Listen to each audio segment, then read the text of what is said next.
Now, like I said in the setup video, which was last video, all that footage from that was about 3 weeks old, and with the tank almost being 1 month old now, there have been a lot of new additions to the tank, and I thought I'd go over what changed, some things I took out and some things I added, and then we'll get to something really special at the end of the video.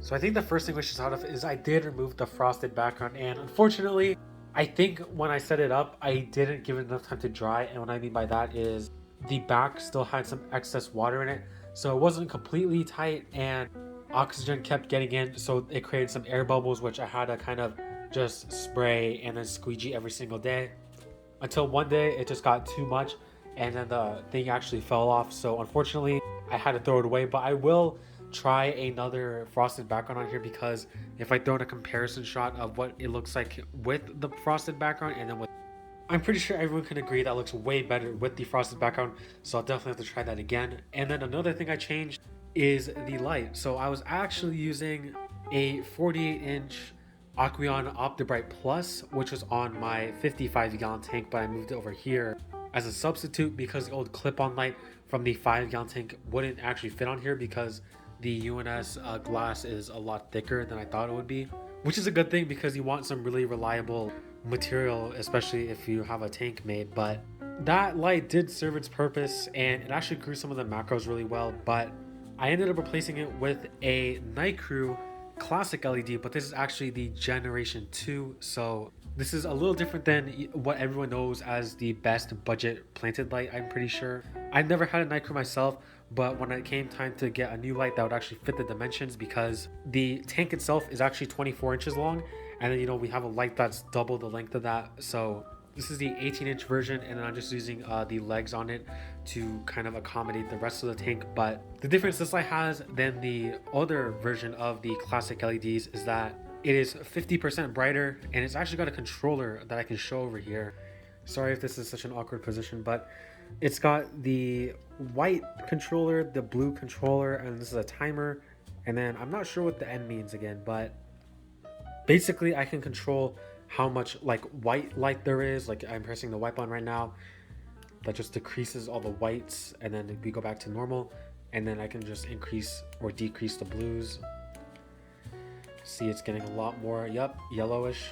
Personally for me, I like to keep it on 1 click of the blue, which is just a little less than full blue lighting. And then the timer, I haven't really set up a schedule yet because I just received the light today, but I think about 10 hours is what I would like to go for. So if I just do 1, 2, that is 10 hours. You can see that the tank got a lot lighter than that. I'm sorry, a lot dimmer than that. But if you just turn it again, that's 12 hours. And then if you just turn it another time, you just go back to your normal lighting.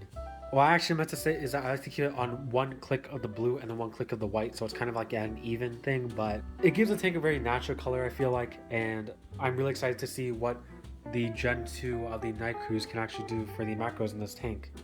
So for new additions, I'm just going to go over them really quickly since this video is getting kind of long. We have Purple Faccia, which is a more rare macroalgae and definitely more on the slow growing side, but I have had some good growth with it already. And then what I thought was Gracilaria high, we have Gracilaria curticea is what Planted Reef thinks it is. And then we have 2 clumps of Galaxera, and the Faccia was in here when I did set up the video, although I didn't get a shot of it for the setup video. The curticea came a little after. I got it from Seattle Corals, and they were handing out decently sized portions for about $10 a bag, and these came from Seatown Reef, is what he told me when I posted this.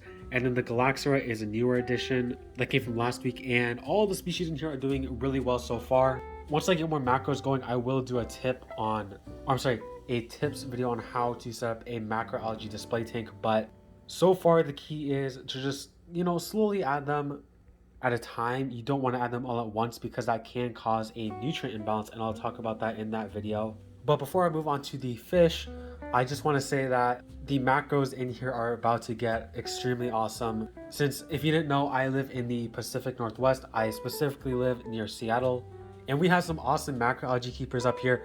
We have Seatown Reef, King Tide Corals, and we also have what many consider to be the king of macroalgae, Tiger Boy H2O. And I'm actually in kind of a trade deal with Seatown and Tiger Boy. I'm just waiting for my collection to expand a bit. But with Tiger Boy, I'm for sure getting some of that signature Tiger Boy blue Hypnea macroalgae. So hopefully I can add that to kind of the back corners and just have it kind of fill in through the rest of the tank. But so far, again, all three species are doing really good. The Faccia and the Curticia, since they've been here longer, are actually starting to grow roots down into the crevices I placed them in. And I have a picture, I think it was of the Faccia, where you can see that the new growth is actually going downwards. And this is a really good sign, since not only is it new growth, but it tells that they're starting to anchor themselves to the rock structure. But moving on to the fish, you've probably seen them already, but we have the Hector's goby from the live Aquaria unboxing, and he's really photogenic, as in he just, whenever I approach the tank, he just really doesn't want me to see him, especially when I have my phone. But you probably saw him already during the other clips of the video, and I have a nice little clip of him that I'll insert right now. But the reason I moved him in here is because not only are Hector's gobies great algae eaters, because I did put him in here to kind of eat the little bits of hair algae that was on the Faccia, which he has already cleaned up. They also make really good sand sifters, and if you saw just a couple seconds ago, they do sift the sand through the sand for food and algae, which is really awesome. And you can kind of see them over here a bit. They don't sift the sand as much as, you know, Watchman gobies and other stuff like that, but yep, he's doing that sand sifting action right now.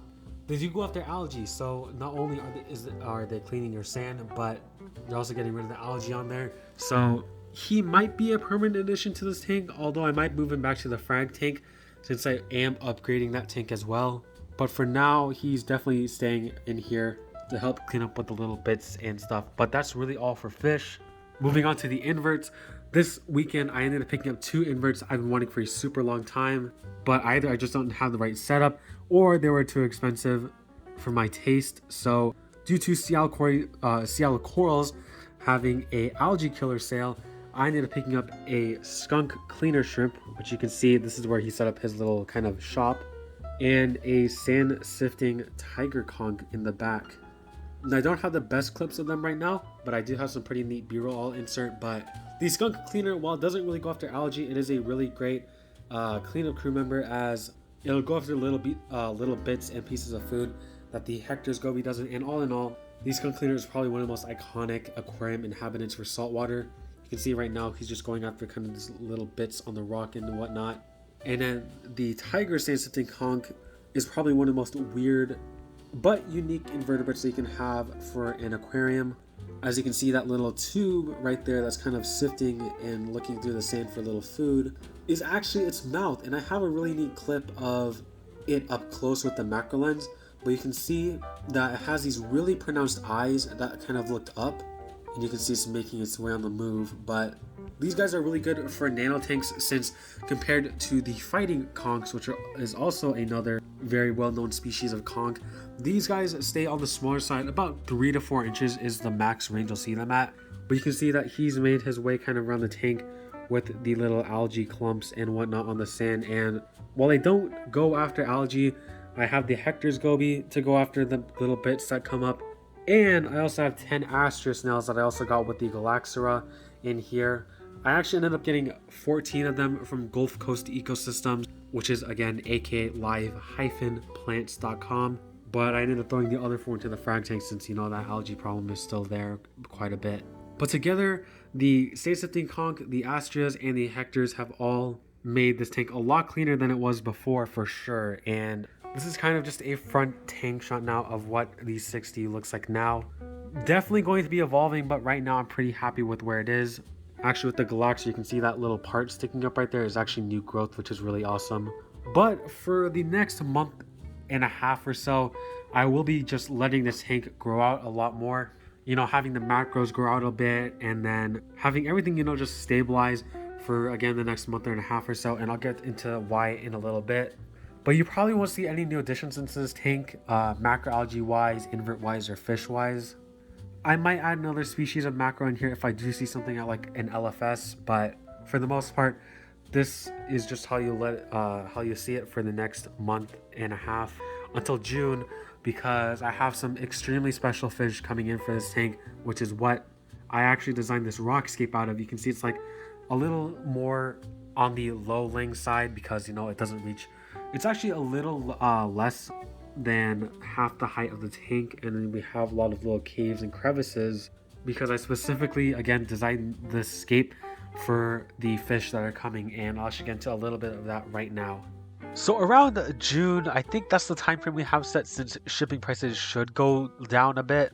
Pucks Reef on Instagram, Zerg and I, we have all made kind of this trio order that Zerg came up with, and then he asked me if I wanted anything, and then I kind of posted what I was getting to my Instagram, and then Pucks Reef asked if he could join in. So it's all kind of like a trio order, but we're getting a pretty big shipment from the Philippines. Well, it's like a Philippine exporter, but they collect different things from like around like Japan and I believe one other country they had listed, but I forgot the name of it, and then of course the Philippines. But for me personally, I'm getting two of probably the rarest gobies in the entire hobby, and I'll go ahead and say one of the kind of genus names because this adds to the whole story.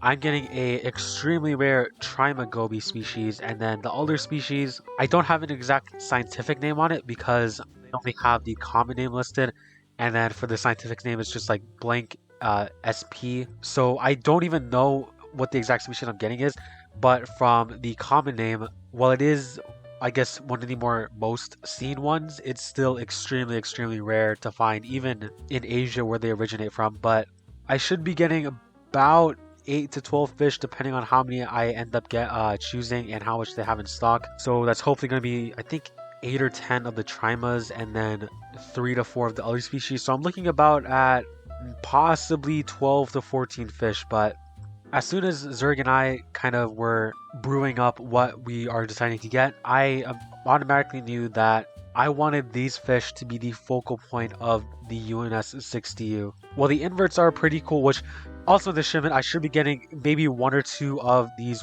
weird shrimp that I'll also save for the unboxing video, but inverts are pretty cool. You got the macroalgae because there's not a lot of macroalgae displays out there. But these fish, I really wanted the tank to suit them, which is why in the rock shape you can notice that this rock shape I purposely built around those fish, and it's got different caves and crevices as well as it's pretty low, I guess a pretty short scape, but this also gives plenty of swimming room because I know the trimas are pretty active in this.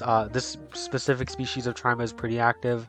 And honestly, without knowing about the Reef Builders article, I would have probably skipped over the other species, but considering the trima are excellent dither fish, according to Lemon TYK, or Kai because that's his real name, I just decided to get both species because they're kind of like 2 and 2 together and they make a perfect match. But my ultimate goal with these 2 species is to captive breed them because, I mean, first of all, they're just insanely rare to find in the United States. Second of all, they're just too pretty not to go kind of passed up on. And the third thing, this is more towards the other species more than the trimas, but the other species of goby is normally found about 80 to 360 feet is what it says depending on the species, which is relatively deep water. And combined with the fact that they live in rubble zones and they are pretty small, maxing out about like I think 1.5 inches is the common size for the whole genus, and then also extremely skittish, so it's really hard for divers to catch them.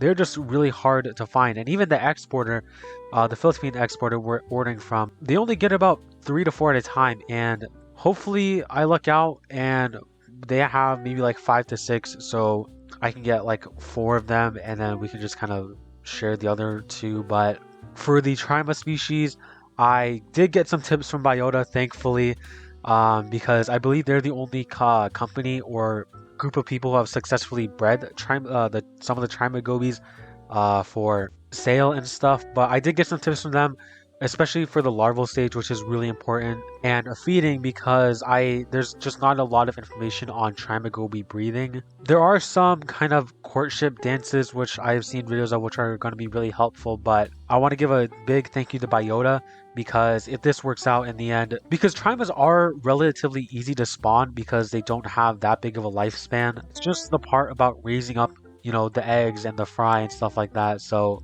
if this does work out, I'm really hoping that I can share these with, the other companies like, Biota and ORA and other experienced fish breeders so that we can get this species out onto the market captive bred. because it is too beautiful to be this rare.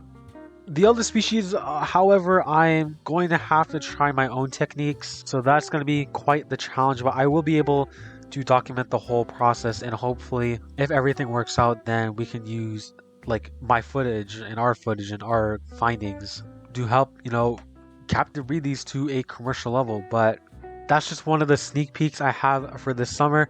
I have a lot of things going on this summer actually, because due to some personal stuff, I won't be traveling very much, if at all, out of state. So that means I just have the whole summer to work on these projects and some other stuff that I've hidden away, which I will also reveal very soon. But I really hope everyone's excited for the build. I wasn't lying when I said that this tank would have some of the most rare fish in the hobby, and I'm really hoping, because this tank is almost at the 1 month mark, that this will serve as kind of like an inspiration for other people trying to get into the macro game, because macroalgae tanks is just way too uncommon in the hobby, and once you get it going, I promise you'll be hooked. But if you did like the video, please consider subscribing and liking and sharing this video around, as I do have some extremely big plans, and also we're almost at 200 subscribers. We're 10 away at the making of this video, so hopefully at this pace we can get to 200 by mid-May. So with that being it, my name is Northwest Fishkeeping, signing out.